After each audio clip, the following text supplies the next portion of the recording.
নমস্কার বন্ধুরা, আজ আমি নিয়ে এসেছি বসন্তের সেরা সজনে ডাঁটার দুর্দান্ত স্বাদের এক নিরামিষ রেসিপি, যেটা তৈরি করব একদমই অল্প তেল মশলায়।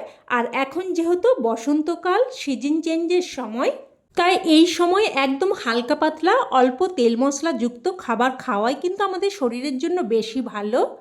আর সেই রকমই কিন্তু আজকের রেসিপি, তবে অল্প তেল মশলায় রান্নাটা হলেও স্বাদে কিন্তু কোনো কমতি হবে না। চলুন তাহলে আর কথা না বাড়িয়ে রান্না শুরু করি। তো প্রথমেই আমি এখানে বেশ কিছু সজনে ডাঁটা নিয়েছি, আর ডাঁটাগুলোকে প্রায় 2 গাঁট মতো লম্বা রেখে এর খোসা বা আঁশ ছাড়িয়ে নিচ্ছি। তবে লম্বাটা কিন্তু আপনারা আপনাদের পছন্দ মতো রাখতে পারেন। একই রকমভাবে সমস্ত ডাঁটাগুলোই কেটে নিয়েছি। এবার এগুলোকে বেশ ভালোভাবে ধুয়ে নেব। এবার এখানে গ্যাস অন করে কড়াই বসিয়ে দিয়ে দিলাম অল্প একটু সর্ষের তেল। তেলটাকে খুব ভালোভাবে গরম করে নিয়ে তারপর এখানে দিয়ে দিয়েছি কিছু ডালের বড়ি। আর আপনারা যে কোনো ডালের বড়ি দিয়ে এই রান্নাটা করতে পারেন। তো মিডিয়াম ফ্লেমে অনবরত নাড়াচাড়া করে বড়িগুলোকে লাল করে ভেজে নিলাম।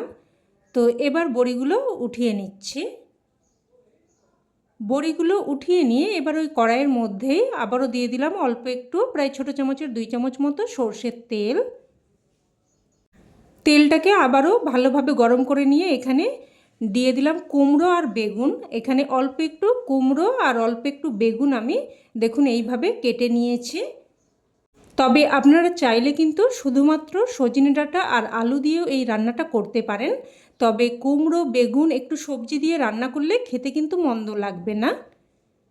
তো অল্প একটু লবণ আর হলুদ গুঁড়ো দিয়ে ভালোভাবে মিশিয়ে নিলাম। এবার ঢাকনা দিয়ে দিয়ে কুমড়ো আর বেগুনটাকে প্রায় 2-3 মিনিট মতো ভেজে নেব। তো দেখুন ঢাকনা দিয়ে দিয়ে কুমড়ো আর বেগুনটাকে খুব সুন্দরভাবে লাল করে ভেজে নিয়েছি। আর কুমড়ো আর বেগুনটাকে কিন্তু খুব সুন্দর করে ভেজে নিতে হবে। তো এবার এগুলো একে একে উঠিয়ে নিচ্ছে। উঠিয়ে নিয়ে এবার ওই তেলের মধ্যে ফোড়নে দিয়ে দিচ্ছে 1/2 চামচ মতো কালো জিরে আর 2টো শুকনো লঙ্কা। ফোড়নটাকে নাড়াচাড়া করে কয়েক সেকেন্ড ভেজে নেব। তো ফোড়নটা একটু ভেজে নিয়ে এবার এখানে দিয়ে দিলাম আলু। এখানে আমি 2টো মিডিয়াম সাইজের আলুকে দেখুন এইরকম লম্বা মতো করে কেটে নিয়েছি। আর আমি এখানে যে লাল ধরনের আলু পাওয়া যায় সেই আলুটা নিয়েছি, তবে আপনারা এমনি নর্মাল আলুও ব্যবহার করতে পারেন, খেতে একই রকম লাগবে। তো অল্প একটু লবণ দিয়ে ভালোভাবে মিশিয়ে নিয়ে এবার ঢাকনা দিয়ে দিয়ে আলুগুলোকেও প্রায় 2 থেকে 3 মিনিট মতো ভেজে নেব। আর এই সময় আমি একটা মশলা তৈরি করে নিচ্ছি। তো এখানে নিয়েছি প্রায় 1/2 ইঞ্চি মতো আদা আর 4টে কাঁচা লঙ্কা। আর লঙ্কার পরিমাণটা অবশ্যই আপনারা আপনাদের স্বাদ অনুযায়ী দিয়ে দেবেন। তো আদা আর লঙ্কাটাকে আমি একদম মিহি করে পেস্ট করে এক সাইডে রেখে দিলাম। আর এদিকে কিন্তু ঢাকনা দিয়ে দিয়ে আলুগুলোকেও প্রায় 2 থেকে 3 মিনিট মতো ভেজে নিয়েছি। এবার এখানে কেটে ধুয়ে রাখা সজনে ডাঁটা দিয়ে দিলাম। সজনে ডাঁটাগুলো একটু নাড়াচাড়া করে নিয়ে তারপর একটা ঢাকনা দিয়ে 2 মিনিট মতো রান্না করে নেব। তো 2 মিনিট মতো ঢাকনা দিয়ে সজনে ডাঁটাগুলোকেও একটু ভেজে নিয়েছি। এবার এখানে বেটে রাখা মশলা দিয়ে দিচ্ছি। মশলার বাটি ধুয়ে অল্প একটু জলও দিয়ে দিলাম। এবার দিয়ে দেব স্বাদ অনুযায়ী লবণ আর সামান্য একটু হলুদ গুঁড়ো। খুব বেশি হলুদ গুঁড়ো ব্যবহার করা যাবে না, তাতে করে রান্নার স্বাদ কিন্তু বেশি ভালো হবে না। তো সব কিছু মিশিয়ে নিয়ে এবার এই মশলাটাকে বেশ ভালোভাবে কষিয়ে নেব। তো দেখুন বেশ কিছুক্ষণ ধরে আমি মশলাটাকে খুব সুন্দরভাবে কষিয়ে নিয়েছি। আর বন্ধুরা, আপনারা হয়তো সজনে ডাঁটা অনেক রকমভাবেই রান্না করে খান, তবে এইভাবে যদি কোনো দিন রান্নাটা না করে থাকেন অবশ্যই কিন্তু একবার এইভাবে বানিয়ে দেখবেন। আর আমি গ্যারেন্টি দিচ্ছি একবার এইভাবে বানিয়ে খেলে বারবার কিন্তু আপনাকে বানাতে হবে। তো এবার এখানে কিন্তু আমি বেশ খানিকটা গরম জল দিয়ে দিয়েছি। এবার ঝোলটা যখন এইভাবে ফুটতে শুরু করবে তখন গ্যাসের ফ্লেমটাকে মিডিয়ামে করে দিয়ে ঢাকনা দিয়ে প্রায় 4 থেকে 5 মিনিট মতো রান্না করে নেব। আর এই সময় এই রান্নার স্পেশাল সিক্রেট মশলা আমি তৈরি করে নেব।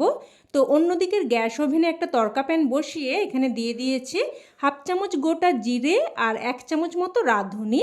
এবার লো ফ্লেমে জিরে আর রাঁধুনিটাকে দেখুন হালকা করে ভেজে নিয়েছি। একটুক্ষণ নাড়াচাড়া করার পরে যখন মশলাগুলো এরকম চিটপিট করে ফুটতে শুরু করবে আর তখনই কিন্তু একটু নাড়াচাড়া করে এটাকে সাথে সাথেই নামিয়ে নিতে হবে, না হলে কিন্তু মশলা বেশি পরিমাণ পুড়ে ফ্লেভারটা নষ্ট হয়ে যাবে। তো মশলাটাকে একটু ঠান্ডা করে নিয়ে তারপর একটা মিক্সিং জারের মধ্যে প্রথমে শুকনো অবস্থায় একবার ঘুরিয়ে নিয়ে তারপর এখানে অল্প একটু জল দিয়ে আবারও একবার ঘুরিয়ে নেব। তো দেখুন একদম কিন্তু আমি মিহি করে পেস্ট করে নিয়েছি। তো এটাকে এক সাইডে রেখে দিলাম। আর এদিকে প্রায় 4 থেকে 5 মিনিট মতো ঢাকনা দিয়ে রান্না করে নিয়েছি। আর দেখে নেব সবজি ভালোভাবে সেদ্ধ হয়েছে কিনা। তো দেখুন আলু কিন্তু একদম সুন্দরভাবে সেদ্ধ হয়ে গেছে। আর সজনে ডাঁটা সেদ্ধ হতে কিন্তু বেশি সময় লাগে না। এবার এখানে ভেজে রাখা কুমড়ো আর ভেজে রাখা বেগুন দিয়ে দিলাম। সব কিছু একবার ভালোভাবে মিশিয়ে নেব। মিশিয়ে নিয়ে আবারও মিডিয়াম ফ্লেমে একটা ঢাকনা দিয়ে প্রায় 2 থেকে 3 মিনিট মতো রান্না করে নেব, যাতে করে কুমড়ো আর বেগুনটাও পুরোপুরি সেদ্ধ হয়ে যায়। তো ঢাকনা দিয়ে প্রায় 2-3 মিনিট মতো রান্না করে নিয়েছি। এবার আমি যে ভাজা মশলার পেস্ট তৈরি করে রেখেছিলাম ওটা দিয়ে দিচ্ছি। মিক্সিং জারটা ধুয়ে সামান্য একটু জল দিয়ে দিলাম। আর বন্ধুরা এই ভাজা মশলাই কিন্তু এই রান্নার স্বাদে একদম অন্য মাত্রা এনে দেবে, একদম এই রান্নাকে স্বাদে গন্ধে ভরপুর করে তুলবে। তো সব কিছু আবারও ভালোভাবে মিশিয়ে নিয়ে এবার একটা ঢাকনা দিয়ে জাস্ট 2 মিনিট মতো রান্না করে নিতে হবে।